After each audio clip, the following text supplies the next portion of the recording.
Baleba à Manchester United. Here we...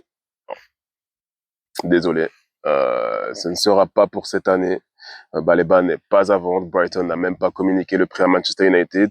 Il n'était pas contre de rejoindre Manchester, mais il n'était pas pour un départ spécialement. Il ne voulait pas forcer le départ auprès de son club.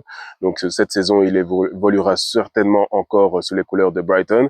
Donc voilà, il faut passer à autre chose. Voilà, Manchester maintenant doit se concentrer sur de nouvelles pistes au milieu de terrain, car on sait que c'est un secteur où on pêche un petit peu, même beaucoup. Mais il y a une chose que je voulais dire quand même. Vous êtes nombreux à être dégoûtés. Je comprends oui et non, parce que bon, c'est sûr que Baleba, comme je le dis, je ne le nie pas. Pour moi, c'était le facteur manquant à Manchester United pour vraiment passer à un niveau supérieur. Mais il faut pas oublier quand même les recrues que l'on a effectuées donc cette saison. Durant ce mercato, Bono, Sesco, Cunha, enfin bref les gars, c'est des recrues de haute qualité.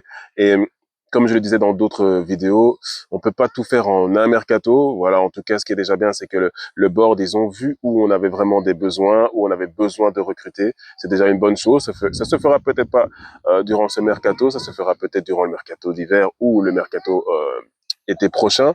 Mais en attendant, voilà, étape par étape, tout ne peut pas se faire en un mercato. Soyons déjà heureux de cette avancée. On pêchait énormément en attaque l'année passée. Eh ben, normalement, si tout va bien avec ces trois attaquants, ben, ce sera beaucoup mieux. Donc voilà, soyons déjà contents qu'on ait évolué au moins dans un des secteurs où l'on pêchait cruellement la saison précédente. Donc voilà, je voulais juste que nous, supporters de Manchester, on soit pas les supporters ingrats, voilà, qu'on oublie tout, quoi.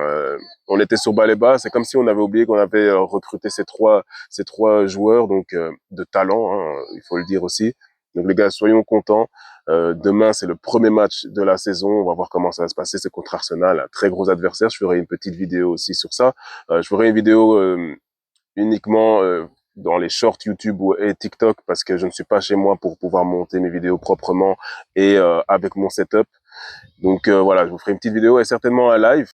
Et le live se passera sur ma chaîne YouTube, Le Café des Red Devils. Le lien est disponible dans ma bio TikTok.